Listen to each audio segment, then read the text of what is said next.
Welcome to Chillin' 101. We hope this video helps. You start by confirming prerequisites. Make sure a working Python binary exists on your machine and that you know its path. Once done, create or locate a virtual environment for this project, Venv or Conda recommended, because you want isolated dependencies.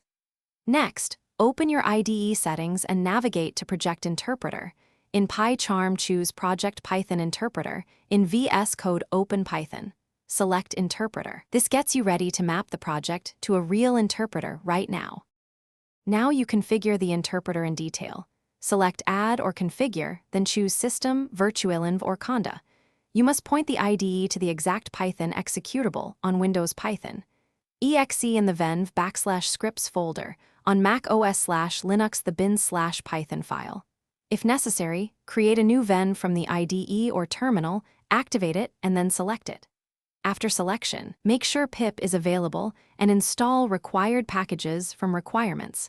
txd so your project runs as expected.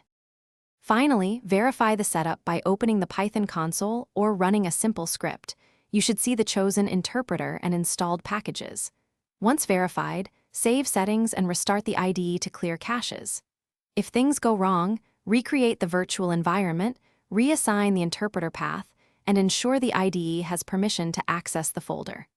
One key troubleshooting tip: if the IDE still shows no interpreter, check your path and that the interpreter's version matches project expectations.